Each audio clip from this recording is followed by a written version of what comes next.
the lane. 15-10. Touchdown, Chargers.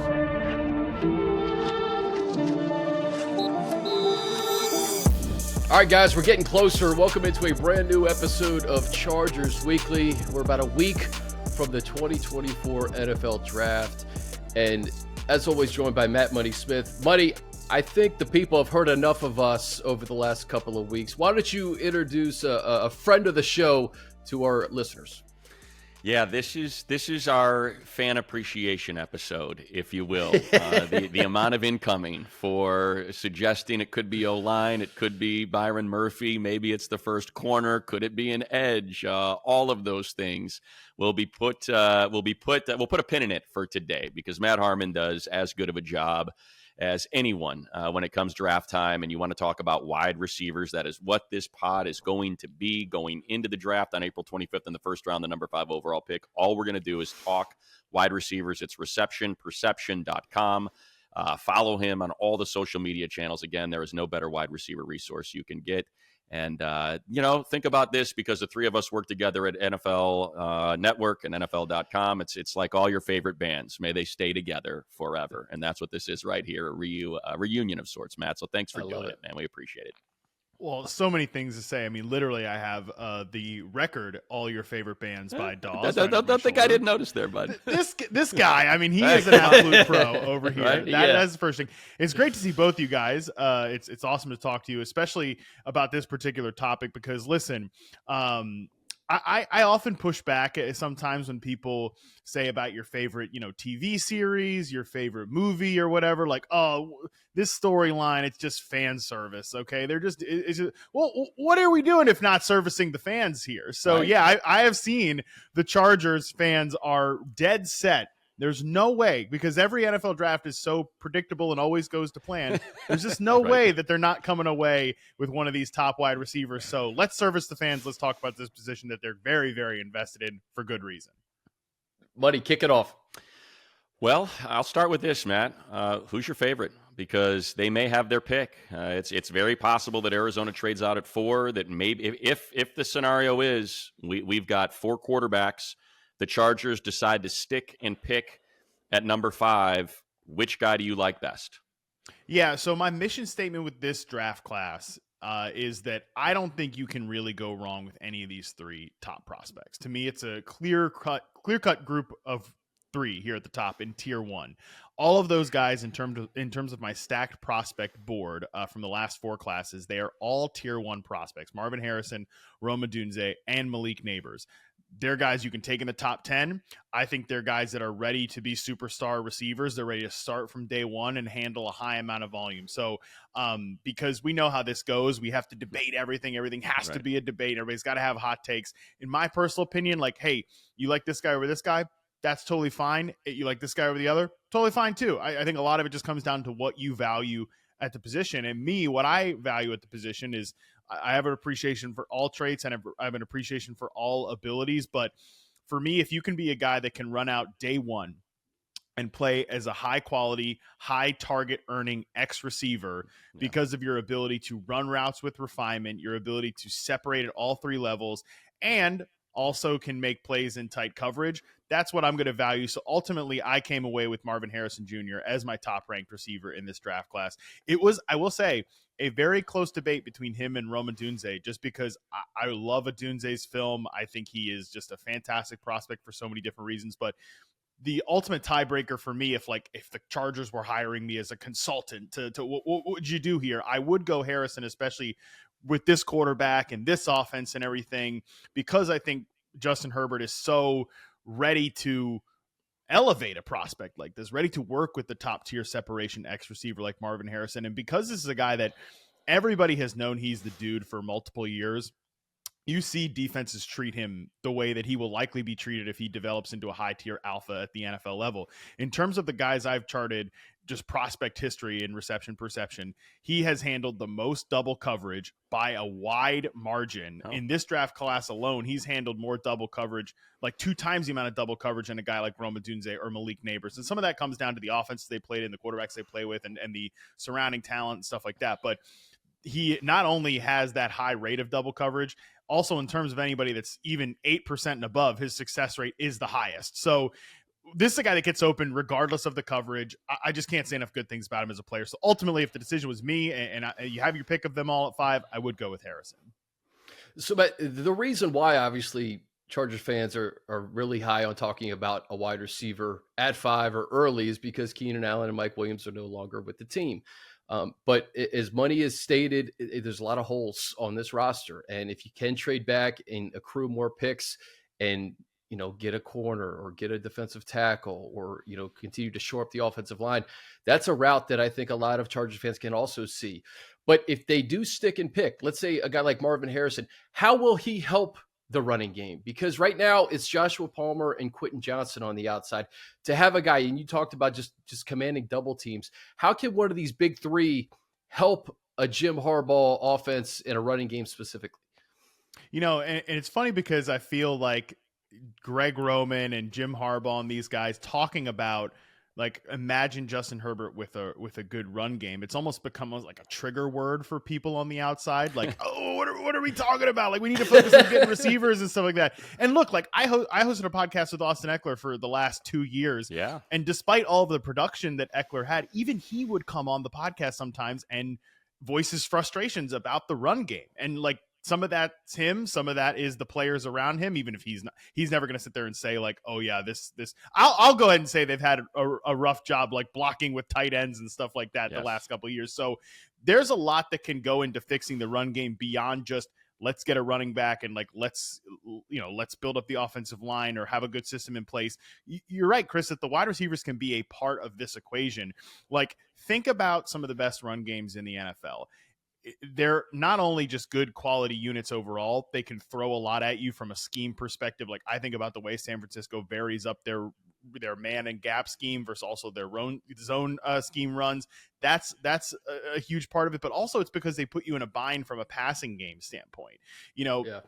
If you have a guy on the outside who can dictate coverages, well, that's one extra defender you can't bring down in the box to defend the run game. And then, oh, by the way, if we're getting into positive down and distance situations with the run game on early downs, well, then we're looking at more favorable situations on third down where we can throw the ball to this high tier X receiver or whoever they end up taking. So to me, it all works together. If you can get that guy on the outside that threatens defenses vertically, and obviously, if you take one of these guys at 5, they're going to be a high target earning player. But even if you can get somebody, they don't take somebody at 5, they take somebody in the second, third round, someone to clear out the field, that can bring a whole new dimension to your offense. Because in my opinion, watching the Chargers the last few years, they had, people were paying attention to the run game for sure. They're dedicating extra resources to kind of consider that run game, but also they never had a real deep threat there either. Like, you have Mike Williams, who's a deep threat, but he's a contested catch deep threat. He's not like a vertical speed type of player. So you're dedicating eyes towards him, but it's just different when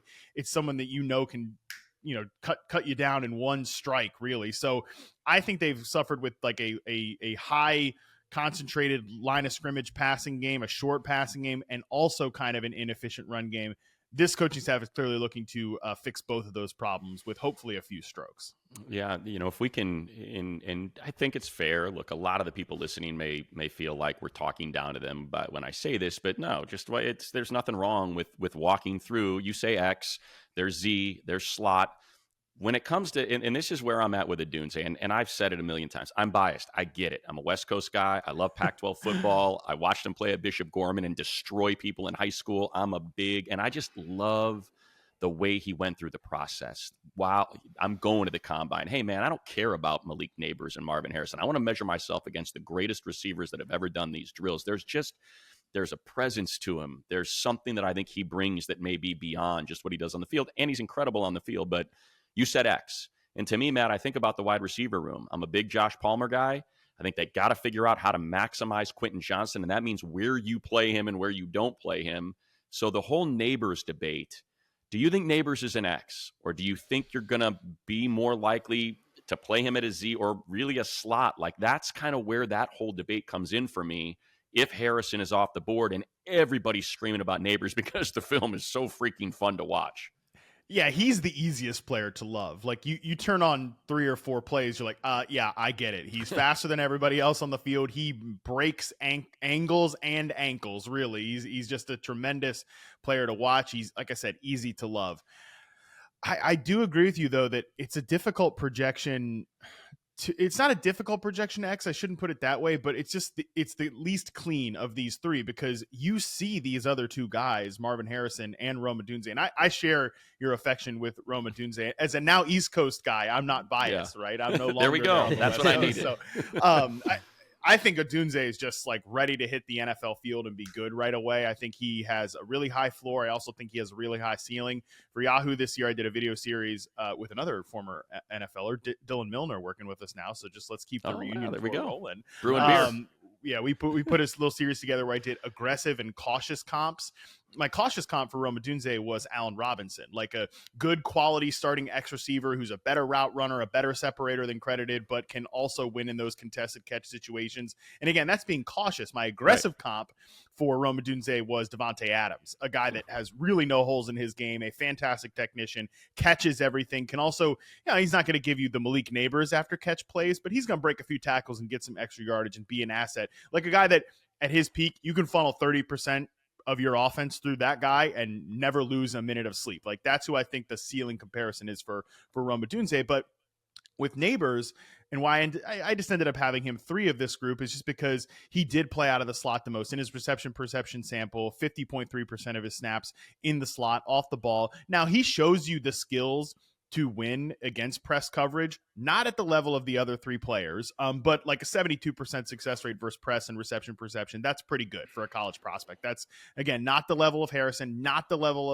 of Rome Odunze, but it's pretty good and something I think you can build a foundation on. But if we're talking about at the end of the rookie season for these 3 guys, he is the least developed player of the 3. I wouldn't be surprised because I think he's the least developed player right now today. So if you're looking at a player that you need to sort of like massage his role a little bit, well, you kind of already have that guy in Quinton Johnston. And like, I like Josh Palmer as a 3. I think that's ideally what he should be. But right now he's the best receiver, most accomplished receiver on the roster.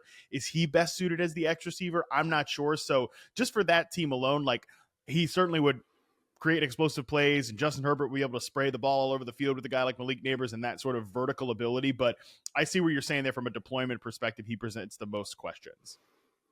Harmon, we hear so much about how deep the class is, but we continue to talk about these big 3 that would likely go in the top 10. And Money and I had this discussion last week.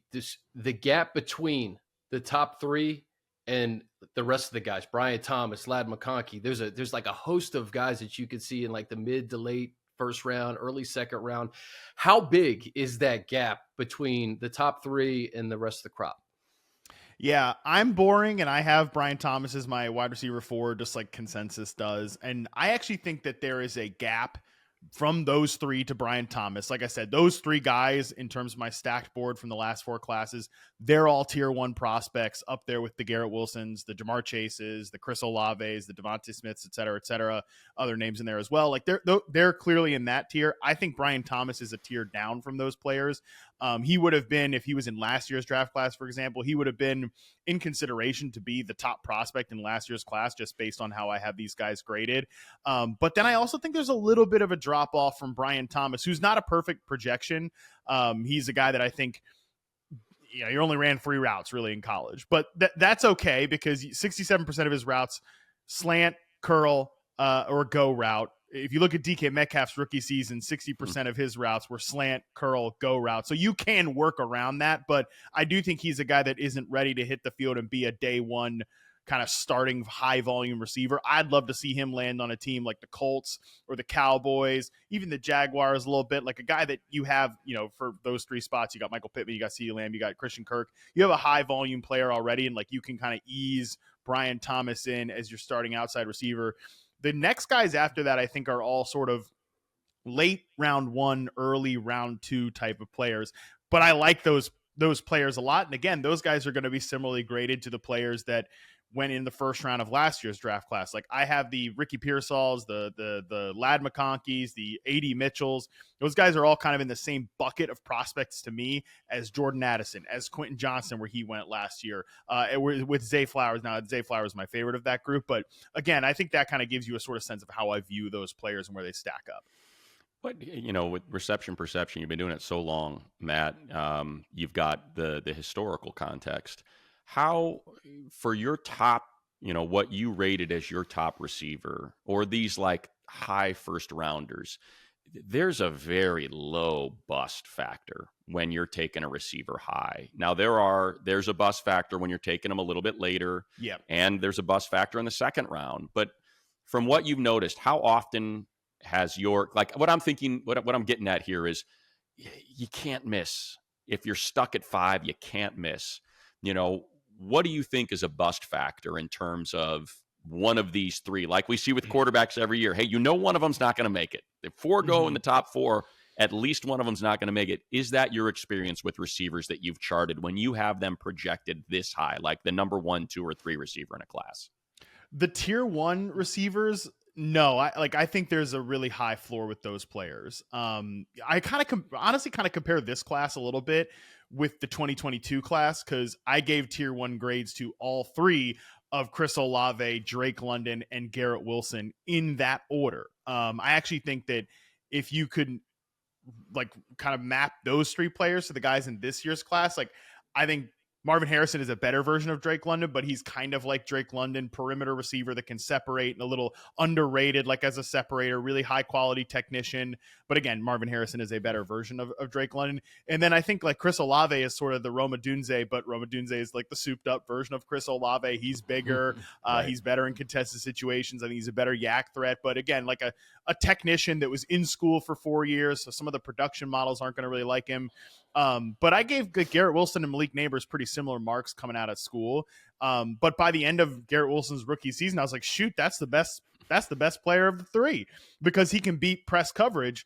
And I think that's the key with these guys is, can you put them in the right position to kind of help them grow a little bit? Because we don't remember this, because the Jets offense really the last year and a half has just been Garrett Wilson's our outside receiver. And they finally drilled it into Zach Wilson's brain, throw to that guy, no matter what, this situation, whatever, he's your first read. If your eyes come off of him, you're going to be in trouble, which is a condemnation of both Zach Wilson, the coaching staff, and the surrounding players beyond Garrett Wilson on that roster. But Wilson was playing a lot in the slot early on in his first little showing with the Jets there in the first half of the season. And I think that he's told me that actually helped him get really comfortable to the NFL game. So I think as long as you work with these players, it's pretty hard for them to bust there. But you're right, though. Once we get past that tier 1, there's a lot of players that I've put there. And some of these guys they've had injuries like Rashad Bateman. They've had a weird career path. Yeah. Jamison Williams probably had some of the weirdest start to a career for any prospect the last 4 years, wide receiver or otherwise, but I liked Elijah Moore as a clear first round pick. He has developed into an okay, but not a difference making player. So the bust factor certainly goes up the farther you get down the board. But in my personal opinion, these guys that are tier 1, top 10 receiver picks, I do think the floor is very high for those players. Because maybe Chargers fans listening to this and Drake London, that's not that exciting if he becomes Drake London. But I think Drake London's been a good player who's throwing him the ball. Yeah, he's been the victim of circumstance. Yeah. You're obviously not going to have that happen here in LA with Justin Herbert there. So, Matt, last April, we knew this was coming. We knew the cap numbers of Mike Williams and Keenan Allen, and the Chargers selected Quinton Johnston in the 20s. And the hope was to enter 2024 with him being a wide receiver 1 or 2 type player. It hasn't necessarily gotten to that point yet. And, he had a great training camp and struggled a little bit throughout the season. What did you see from Quinton coming out of TCU?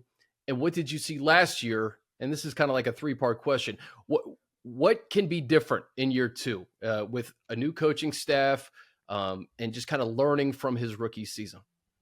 So I'll answer the second question first here, which is not a lot of good stuff from his rookie season. I do a mid-season rookie report for all of the rookies on receptionperception.com. It usually comes out about early November, where I'm charting these guys, again, from a route running perspective. For people who aren't familiar with reception perception, this is isolated from quarterback play. So I'm just looking at the wide receivers and whether they're getting open against press, man, zone coverage, across the route tree, etc. And Quinton Johnston, in terms of that mid-season sample, his success rates against man and press and zone, they're down there among like some of the worst players sampled in reception perception history. We're talking about like Justin Hunter 2014. We're talking about, Devin Funchess, like Devontae Parker. We're not talking first rounders. We're talking like undrafted free agent level stuff. No, actually, we're talking about like first round busts, like Jalen Reagor. We're talking about, Marquise Lee, right? These guys. Devontae Parker, I mentioned, is a guy who scored that way early in his career, and he had that like kind of, I think even at his peak. Devontae Parker is secretly my buddy James Coe's favorite player in the NFL, really? But I like guys that can't separate. Those are my guys. He co-owns a site based on receiver separation, and he likes the guy who can't separate. So, but anyway, shout out to James and Devontae Parker. Yeah, exactly. But anyway, so that's kind of the bucket of players that Quinton Johnston was scoring in, which, not all of those guys, like I mentioned, Parker, he's probably like an average starting X receiver at his best. Devontae Adams famously is a guy that went from when early on in his career, he was like a bottom 5 all-time scorer in reception perception to literally like the 99th percentile. Whenever you see a guy have a poor rookie season or whatever, people always say, well, maybe he's the next Devontae Adams. Well, so far in my charting since 2014, there had never been another Devontae Adams. There's just been one, and I'm not betting on that historical outlier. So that in his rookie season is where Quinton Johnston is tracking. But let's flip it back to the first question there, which is his prospect profile.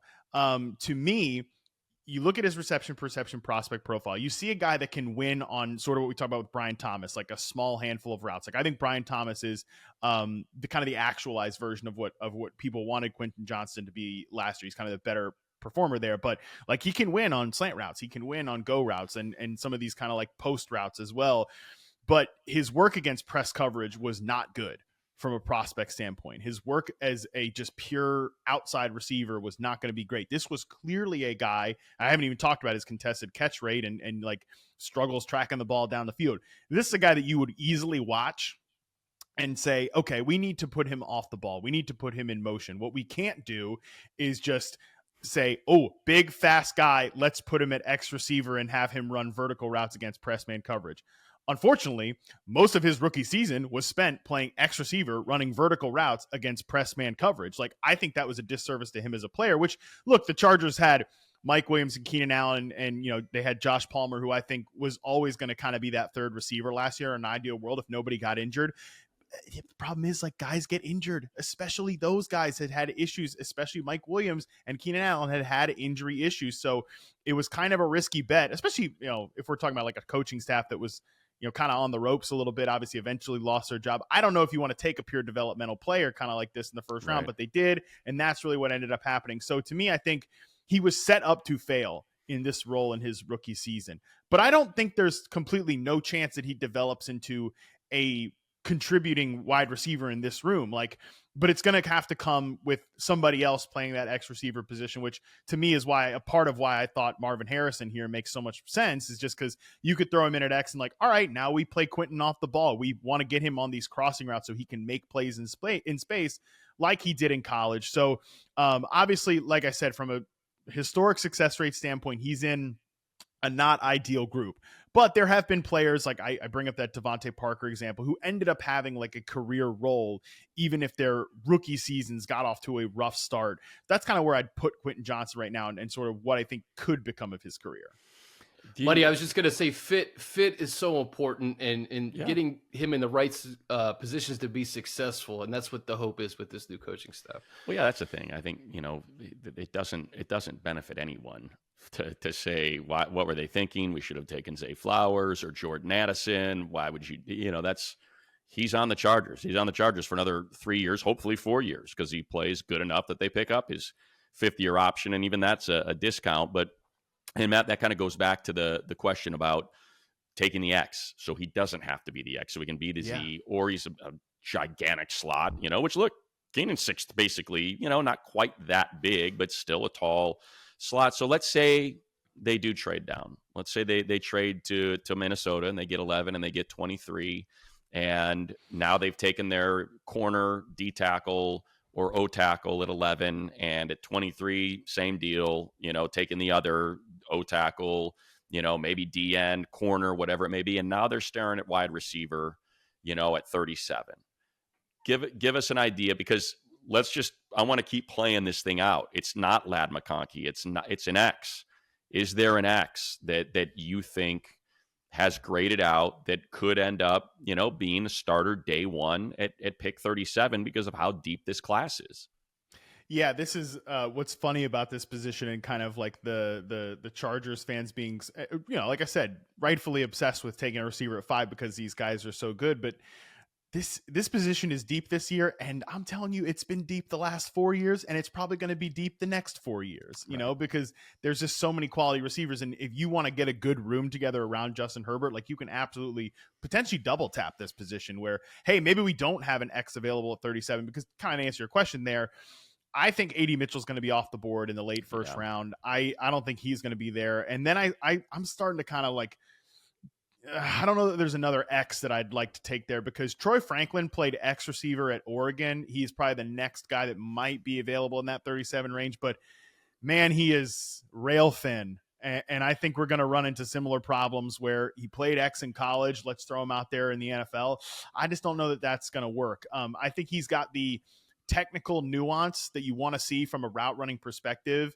But and normally guys, like, anybody that's followed reception perception knows I'm actually like kind of size agnostic. I don't normally harp on receiver size over and over again, but we've got two guys in this class with Troy Franklin and Xavier Worthy where the size shows up in so many of their reception perception marks. People want to be like, oh, what about Tank Dell last year? Well, Tank Dell had a 83rd percentile success rate versus press at that size in college. These guys don't have that. So with Troy Franklin, I think he'd be kind of the other vertical option that you might consider in that spot, but I don't know that he can be an X receiver. So again, sort of kind of playing this exercise out a little, maybe we just say, hey, 37, the best receiver on the board. We don't really care like what his position is. We just take him, even if it isn't a guy that's going to play X. But then maybe you come back in the third round or at a different pick, and then maybe you're looking at the like Javon Baker types. I think Baker's a guy who profiles similarly coming out of school to Michael Gallup, a guy that at Colorado State who showed he could play X, and for the Dallas Cowboys before he tore his ACL was kind of a quietly really solid X receiver that I always kind of liked ahead of consensus. So that would be sort of where we're going later on the draft. But I think they're going to be in a bit of a tough spot if you're looking for a pure X receiver at 37th overall, because I think Brian Thomas is going to be gone, and I think A.D. Mitchell is definitely going to be gone in the first round. Now, what about speed? We know about Xavier Worthy, but this team, as you mentioned, they've been lacking that speed receiver that you feel like would be a perfect match for Justin Herbert and his arm, and keep defenses honest. If you had to identify some receivers with some wheels, maybe in third round later, who would those guys be? Yeah, I'll give you a couple names here. One that I think is like, you would have minus odds to be a Charger, and then one who I think has like no shot to be a Charger. We'll go with no shot first, and that's Jermaine Burton out of Alabama, who has some pretty serious character concerns. I don't know if the Chargers are going to be kind of willing to do that, but man, he'll be. I may or may not have been talking with somebody on Friday who basically said, book it, third round, he'll be a Chief. Done. And he'll be a pro bowler. So get used to that. But I say that to say, like, the film on him is wild, and like from a speed perspective is incredible. I think he separates at all three levels. Like, I can imagine Justin Herbert flinging bombs to Jermaine Burton down the field, who just demolishes man coverage and takes over games with that speed, takes over the opposition with that speed. Very similar to like Carson Palmer and John Brown in his career. I think there's like John Brown sort of comps with Jermaine Burton, but he's a bigger player than John Brown was. And like Chris, I'm sure knows this, doing my podcast back in the day at the NFL, how much I loved John Brown back in the day. So yeah, that was smoke Johnson.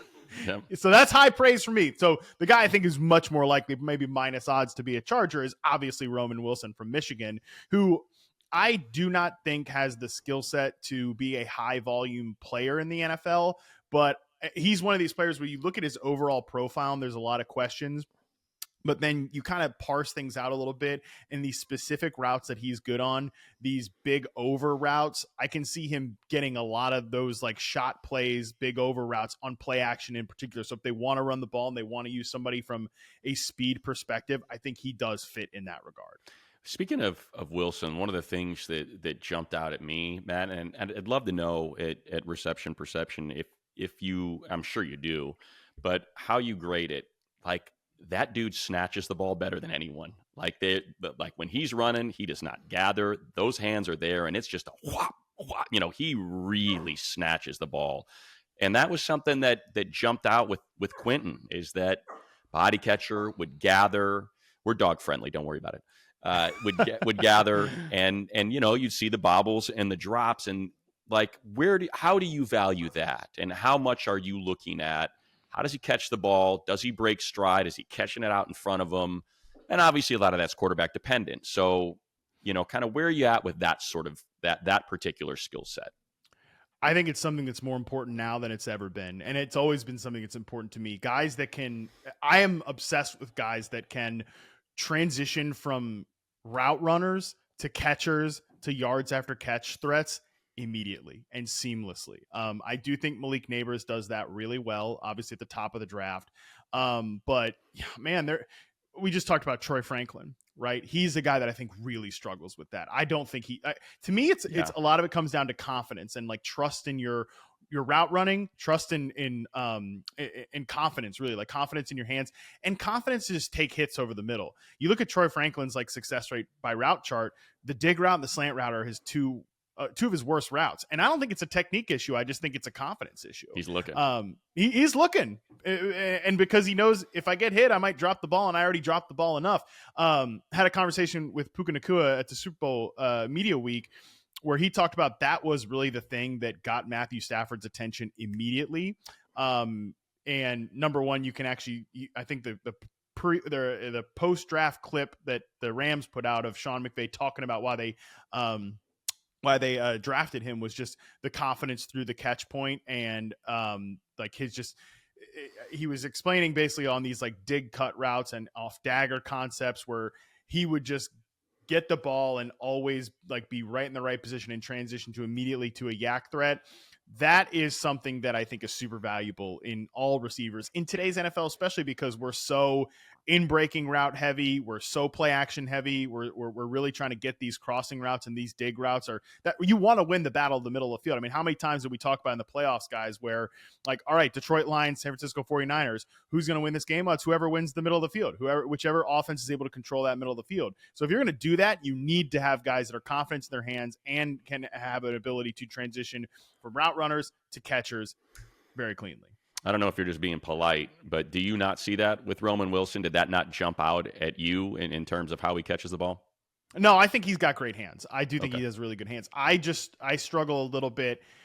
This is like the one area where I actually like Roman Wilson as a player a lot, is on this specific instance that we're talking about and on these in-breaking routes. I think that's my question is what's beyond that, right? Which is why I can envision him being like a guy that you throw the ball to maybe 5 times per game, which, hey, the Chargers could use someone else to throw the ball 5 times to per game. I just think like when I'm grading prospects overall, he's going to end up being a little lower than some of these guys that I can see developing into being like 120 type target players, which there are a lot of guys in this class. I don't think Roman Wilson necessarily is one of them, but there's a lot of guys that I do think have this skill set. He's not the first one that jumps to mind, but he's definitely in the category. Matt, you mentioned Puka Nacua. It's a great segue. Who is this year's Puka Nacua? Who's the receiver that we're not talking about? Just break a rookie record from the 5th round. Exactly. But who's the guy who we're not even talking about, that if he gets put in, and it's all about too, it's about fit, it's about this right situation, but who could come in rookie year and not come out of nowhere, but like make a really big impact his rookie season. Yeah, let's not talk about like guys that are going to be, I think, in consideration in like round 2. By the way, just to follow back on the other point, I do think Xavier Legette is a little underrated on like the really? what we were just talking about, money, that specific aspect. The rest of his game, I got questions. Overrated, right? Like people are freaking out over him, and he looks like he's a little. I love the physicality, but I just feel like we get this guy every year, right? Like every year people get enamored with size and he's fast, and it's like, yeah, but can he run? Can he actually? Can he run routes? Yeah. He's a developmental player at 23 years old in his 5th year in college. And like, there you go. Is he just out there out athleting people?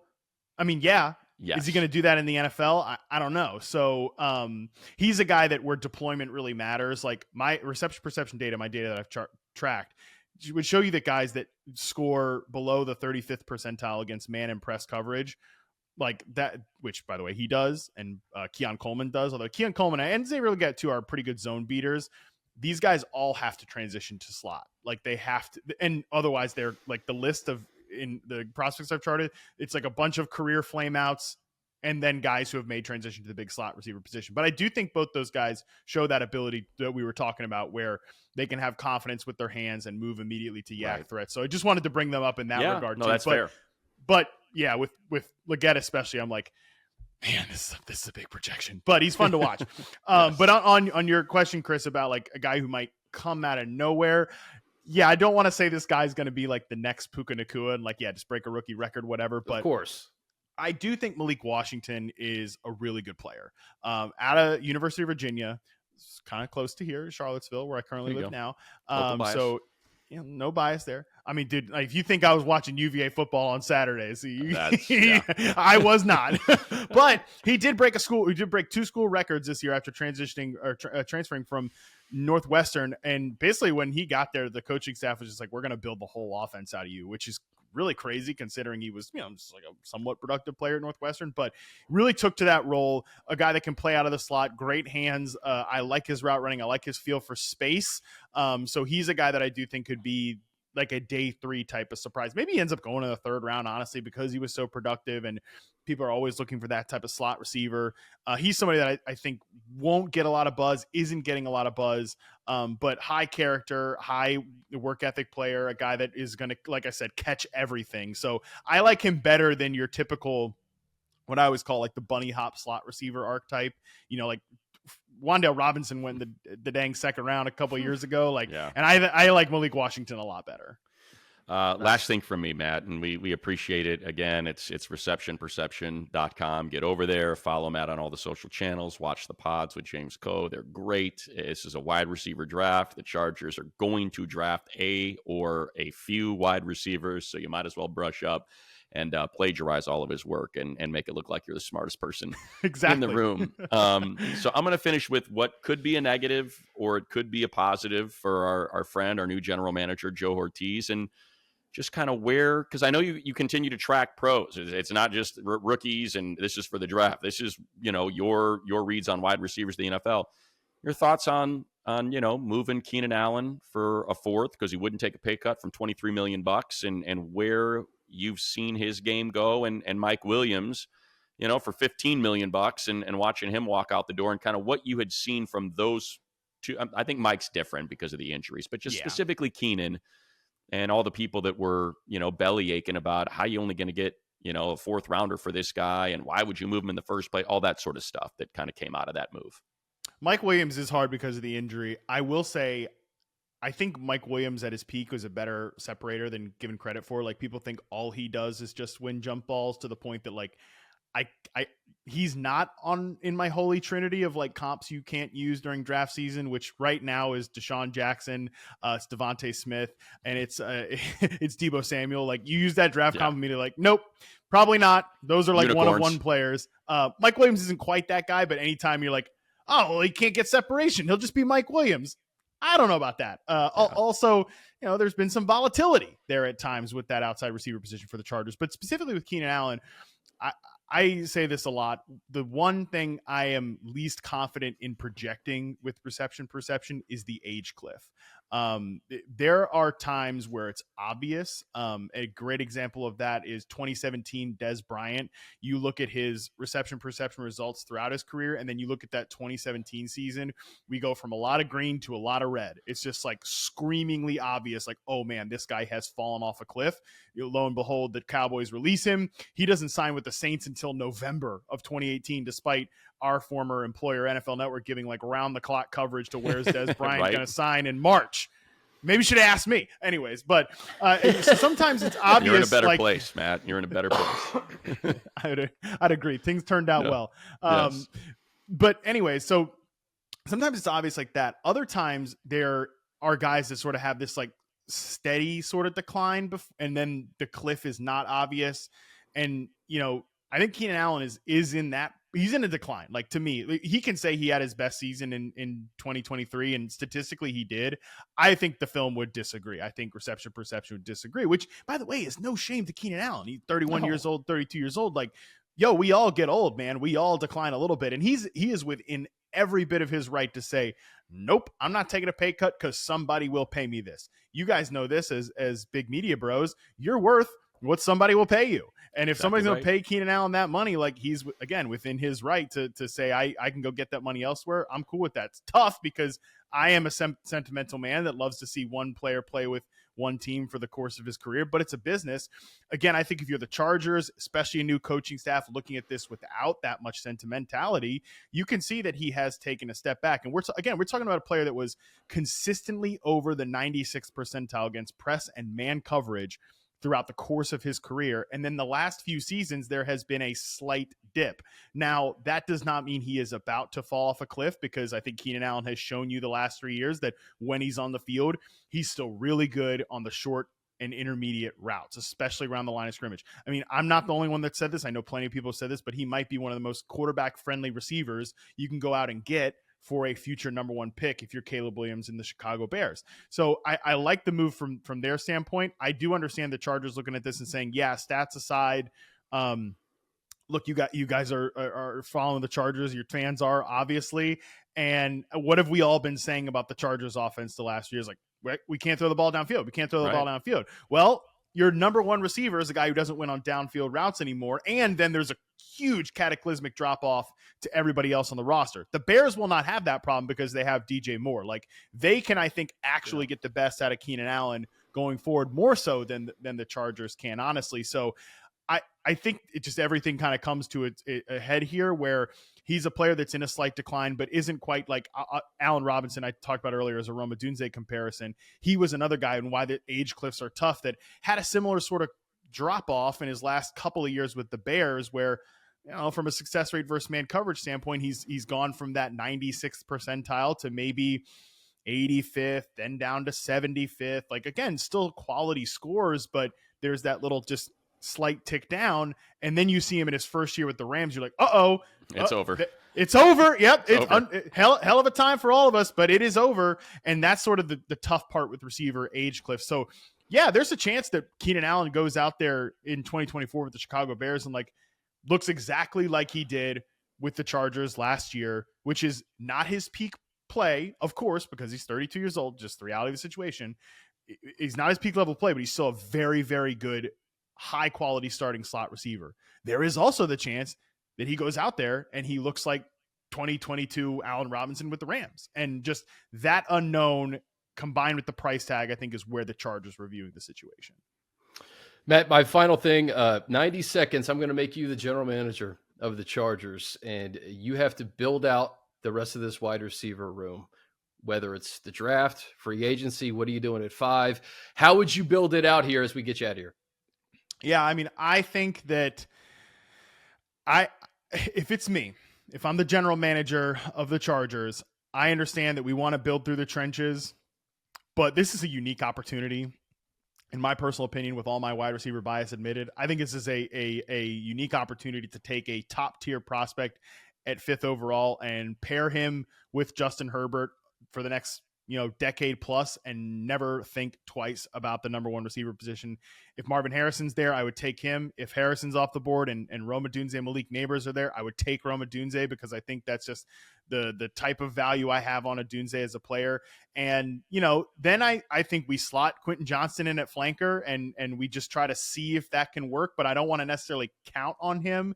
I think Josh Palmer can play a little bit of slot. I think he can play as a big slot receiver. I think he can play flanker as well, but I'd like to add one more body as well, whether that comes on probably day 3 of the draft. I don't see a free agent receiver out there that I want to bring into this room and really, I don't know that there's necessarily a high quality contributor out there. I'd take another shot in the draft at it. I'd take a Malik Washington. I would take a Jalen Polk, although Pete Traeger put him in the first round of his mock today. I don't know if he actually goes in the first round. That was pretty crazy. Let's go Huskies.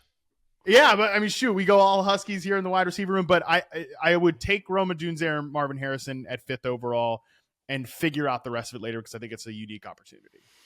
Right, and free agents, Devontae Parker's off the market, so you can't go out and get him. He's up there with the Eagles. I mean, we'll see. Can't get him. So should we buy James Cohen an Eagles Parker jersey?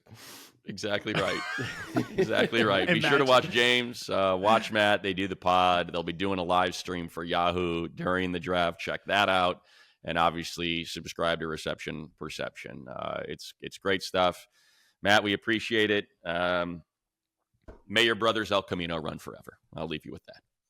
Appreciate you, buddy. Thank you guys for having me. It was awesome. Thank you. Matt, you're the best. We recorded this a little bit early because our boy's going to Hawaii. So yes. if there is a major trade that happens in the next 24 to 48 hours, and we didn't talk about it. Listen, That's I'll do why. an emergency with an Will umbrella. You do one? Absolutely. Okay. If there's a Okay, major perfect. trade, then I will do it. I will do it. My from tie in hand, from the shores right? of Waikiki. Absolutely. Beautiful. All right, for the Matts, Matt Harmon and Matt Money Smith, I'm Chris Hayre. This has been Chargers Weekly.